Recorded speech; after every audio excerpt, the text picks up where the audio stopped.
C'était une évidence pour moi en fait d'en faire une entreprise de l'économie sociale et solidaire. Ça apparaît dans les statuts et je voulais aller plus loin aussi, c'est-à-dire que non seulement il y avait cet aspect social qui m'intéressait énormément, mais également l'aspect environnemental. Et j'ai découvert après la perma entreprise. Donc il y a un manifeste qui peut être signé en ligne et qui répond en fait à 3 piliers, les 3 piliers de la RSE finalement, qui sont présentés de cette façon-là. Donc l'humain avant tout. Ce qu'on propose à Cosmetange en fait au niveau de l'humain avant tout, c'est une formation par immersion professionnelle progressive pour les personnes en situation de handicap. Donc vraiment l'objectif c'est de leur permettre de se découvrir des compétences mais aussi des appétences pour leur permettre de retrouver ou s'intégrer plus facilement vers d'autres entreprises. Donc on a l'exemple d'un jeune homme, Valentin, qui est déscolarisé depuis le CM2. On le suit à Cosmetange depuis 1 an et demi maintenant. Et là, il commence un stage en informatique. Ça se passe bien, il est solide sur ses bases et maintenant il vient juste le vendredi. Bientôt, il n'en aura plus besoin. Mais voilà, on est plutôt dans l'idée d'un tremplin pour permettre d'accueillir ces personnes. Donc, Valentin est en situation de handicap, mais nous accueillons également beaucoup de stagiaires qui ne sont pas porteurs de handicap, de façon à permettre aux deux mondes de se rencontrer. Je veux juste faire un petit sondage comme ça parmi vous. Combien parmi vous ont un proche handicapé? Ouais, pratiquement la moitié de la salle.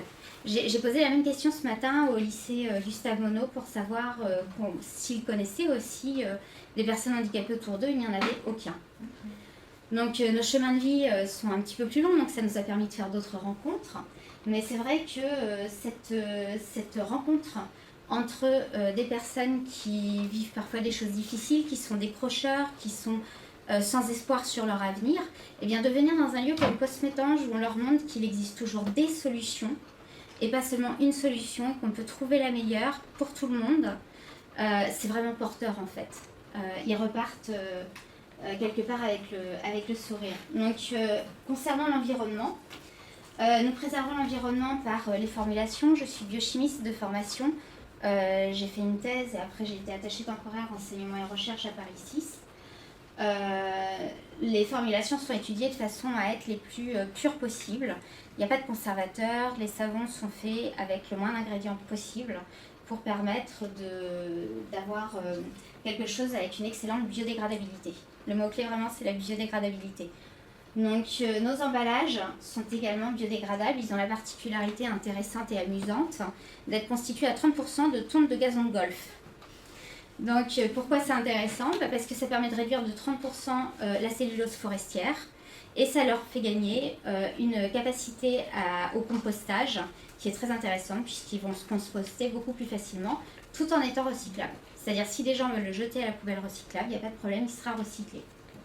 Donc nos gestes de production sont tous réfléchis, mais vraiment réfléchis à chaque étape pour éviter de rejeter des choses dans l'environnement qui pourraient ne pas convenir. Je vais prendre juste un exemple. Nous utilisons donc des instruments de mesure assez conséquents pour les matières grasses.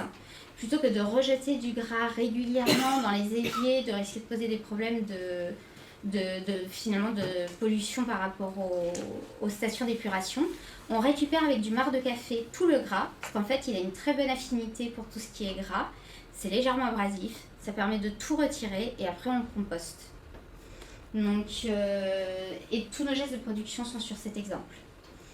Partager les surplus, alors petite note d'humour, on ne peut pas encore mais nous avons hâte de pouvoir le faire. Cosmetange a obtenu au 1er août 2024 l'agrément ISUS, ce qui nous rend éligibles au mécénat, au sponsoring et également au bénévolat. Donc nous avons... Merci. Donc voilà, donc il y a déjà des bénévoles qui viennent sur l'entreprise pour aider. Ouais, on peut passer... Donc nos offres, ce que l'on présente, il y a plusieurs choses. Notre première gamme, ce qui est intéressant, c'est qu'elle est à base d'eau thermale d'Enghien-les-Bains.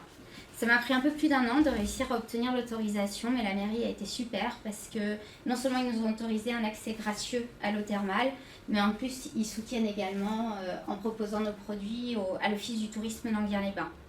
Donc, et donc dans ce contexte, en fait, d'échange par rapport à la mairie avec une équipe de personnes en situation de handicap psychique et ou cognitif. Il fallait prouver que nous étions capables de faire des productions avec une possibilité de fabrication irréprochable. Donc je me suis tournée vers Bureau Veritas, qui est incontestable, tout le monde les connaît au niveau des certifications. Et on a passé la norme ISO 22716, personne ne la connaît, c'est normal. Ça correspond aux bonnes pratiques de fabrication de produits cosmétiques. Là où j'ai été très heureuse, c'est que l'équipe l'a obtenu au premier audit. Donc il y a eu des avantages qui ont fait que nos procédures devaient être très claires parce qu'accessibles à toute l'équipe sans qu'il y ait de problème. Donc elles étaient imagées avec des photos des produits, etc. Et donc ça a beaucoup plu effectivement à la personne qui a suivi les procédures. Et comme j'avais l'habitude de travailler en pièces de culture cellulaire, notre laboratoire était avec les bonnes habitudes de travail. C'est-à-dire quand il s'agissait de désinfecter, on savait quand le faire, comment, à quel moment. Et quand il fallait justement faire du nettoyage et du désinfectage, c'était fait systématiquement. Donc, et le port des équipements de protection individuelle, et là ils ne sont pas là, mais je remercie mes collaborateurs parce que franchement ils jouent très bien le jeu, ils supportent très bien. Donc on y va avec la Charlotte, le masque, les gants, la blouse et des bottes de pluie. Alors pourquoi des bottes de pluie? D'ailleurs on a fait un petit concours sur qui aurait les bottes les plus fun, j'ai gagné le concours. En fait les bottes de pluie tout simplement on peut les désinfecter en même temps qu'on désinfecte les sols de manière à ne pas utiliser de surchaussures et préserver l'environnement. Donc voilà. Ce poisson a une histoire très intéressante et je voulais la partager avec vous. Donc sur ce tiers-lieu est accueilli aussi Anguien Loisirs Handicap, Élan. Et donc au niveau des activités proposées aux jeunes autistes qui sont pris en charge, il y a la formation de porte-savon pour Cosmétange. En fait l'idée est partie des naturels de Montmorency où j'ai rencontré quelqu'un, Anne-Élise Diard, qui fait de la céramique. Et j'ai regardé et j'ai eu cette idée. Je me suis dit, il faut absolument qu'on puisse travailler ensemble. Je lui ai dit, excusez-moi, est-ce que vous faites des ateliers? J'y suis allée doucement. Hein. Au début, il ne fallait pas être trop... Elle me dit, oui, je fais des ateliers. Je fais, est-ce que ça vous poserait problème de faire des ateliers à de jeunes autistes? Là, elle me regarde, elle me dit, mais c'est incroyable ce que vous me dites. Mon premier métier est éducatrice spécialisée et je rêvais de pouvoir concilier les deux. J'ai dit ne bougez pas, j'appelle la directrice de l'association Élan et dans la semaine qui suivait, on lançait la possibilité pour les jeunes de pouvoir faire. Alors pourquoi proposer un tutoriel et imposer une forme? Si vous allez vers un jeune autiste et que vous lui demandez d'être créatif, de créer quelque chose, ça va susciter des angoisses chez lui parce qu'il ne comprend pas la définition, cette partie-là, c'est quelque chose qui va être compliqué pour lui. Alors qu'à l'inverse, si vous l'accompagnez pas à pas, dans une situation manuelle, en lui montrant bien le geste, etc., la répétition du geste va amener de l'apaisement, la sensorialité va lui permettre de maîtriser mieux sa motricité, et ils ont la satisfaction après de voir leur porte-savon et de savoir qu'on va pouvoir les vendre, notamment au marché de Noël. Donc, on peut passer... Donc, alors là, je n'ai pas créé toute l'infographie que vous voyez ici. Notre premier client est l'hôtel Barrière d'Anguien. Et donc, ils ont trouvé la démarche de Cosmétange pertinente pour tout ce qui était développement durable et social. Et ils nous ont mis à l'honneur au cours d'une semaine sur l'environnement où tous les directeurs du groupe Barrière étaient invités à échanger autour de la RSE justement.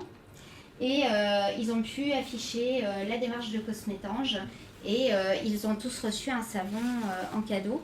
Donc ils nous avaient acheté 200 savons pour permettre la distribution à la direction. Donc ils ont pu montrer qu'effectivement nous étions maintenant sur Saint-Gratien au niveau mais on garde toujours l'eau thermale d'Anguien-les-Bains. Donc la source d'eau thermale d'Anguien est la plus sulfurée de France. Mais comme vous avez pu le voir avec les échantillons de savon, on ne sent pas du tout l'œuf pourri. Donc c'est une chance. Merci la biochimie. Donc on a une façon de traiter l'eau qui nous permet de conserver les oligo-éléments et les minéraux et de les concentrer dans nos produits de façon à en voir les bienfaits. Donc ils sont effectivement apaisants. L'eau thermale d'Anguien-les-Bains a des particularités anti-inflammatoires. anti-allergique et assainissante. Et effectivement, plus on parle auprès des clients et des retours que nous pouvons avoir sur un plus grand nombre, ils confirment les observations que nous avions déjà faites. Donc quand vous avez 50 grammes de shampoing solide, par exemple, vous allez économiser 2 bouteilles de plastique de shampoing. Mais pas que, si vous avez les cheveux longs, vous allez aussi économiser le démêlant. Et ça, c'est pas mal du tout, puisque les démêlants, c'est quand même pas mal polluant. Et notre poudre de guimauve permet de bien lisser le cheveu, d'hydrater le cuir chevelu, et ça fait tout à fait on va dire, ça fait le job, d'une certaine façon. Donc, on a des produits soins qui sont sains, qui sont versés dans un esprit de solidarité et d'entraide. Et la santé, il y a une attention portée par rapport à la santé et surtout à la sécurité. Travaillant avec du personnel en situation de handicap, il est évident pour nous qu'il fallait baliser de manière très claire tout ce qui était dangereux. Donc, ce qui est dangereux, c'est une étape, l'étape où en fait on bouge la solution d'hydroxyde de sodium et que l'on verse sur les huiles mises à température. C'est une étape toute simple, essentielle, mais il ne faut pas renverser, il faut être très calme. Donc c'est moi qui m'en charge. Je préfère le faire et j'adore cette photo en fait qui a été faite par Rémi qui est étudiant en école de commerce. Ici il y a Giovanna qui est trisomique et j'espère que notre santé économique va s'améliorer de plus en plus et qu'elle pourra revenir dans l'équipe. Alexandre et Paul. Paul était alternant et a beaucoup travaillé sur la norme ISO. Donc ça c'est notre démarche RSE, sachant que comme on l'a dit tout à l'heure, juste avant les piliers de la perma-entreprise, dès les statuts de l'entreprise, c'était déjà inscrit dedans. Alors mes recommandations en fait par rapport à ce que vous pouvez penser, c'est de dire qu'en RSE, j'ai envie de dire, oser l'intégration de personnes en situation de précarité ou handicapées. Vous allez être étonné de l'évidence des décisions à prendre pour l'adaptabilité du poste de travail. Ce n'est pas une montagne à faire, ce sont des petits pas à parcourir. Donc ce sont des petites distances petit à petit. Donc, par contre, oui, ça prend du temps. Ça prend de l'énergie personnelle également, mais c'est tellement beau ce qu'on peut construire que finalement ça nous ressource. Donc dans les actions concrètes, on peut adopter des pratiques durables sur la réduction des déchets. Il faut savoir que quand on produit, on a un maximum de production qui peut atteindre 2000 savons par mois et on ne rejetterait que 20 litres de déchets par mois avec cette production-là. Pourquoi ? Parce que même les chiffons pour désinfecter, en fait, ils sont lavés à 90, ils sont réutilisés et dans un circuit d'hygiène parfaitement maîtrisé. L'efficacité énergétique et la mise en commun des ressources, et bien voilà, un espace comme le tiers-lieu, c'est quelque chose de merveilleux qui permet de remplir ses objectifs, puisque les lieux sont partagés. Cet après-midi, ici même, il y avait le Secours catholique qui était présent, et là, ce soir, on peut bénéficier de la salle pour faire vivre le lieu vers un échange d'informations essentiel. Donc, réduire notre temps d'inoccupation des lieux de vie et de travail, effectivement, on peut penser aux espaces de coworking, des choses comme ça, pour rationaliser. Et d'ailleurs, rationaliser des gestes de production. Alors, je ne sais pas qui utilise une déchiqueteuse par ici, mais si vous avez des déchiqueteuses et que vous produisez des copeaux de papier, je suis preneuse pour caler les colis. Donc, c'est parfait pour caler, pour réutiliser, offrez, transmettez. Vendez, détournez les objets de leur utilisation habituelle et vous verrez, vous trouverez plein de solutions autour de vous, à la fois pour intégrer vos collaborateurs, mais aussi pour être plus proche de l'environnement. Donc je vous remercie de votre écoute.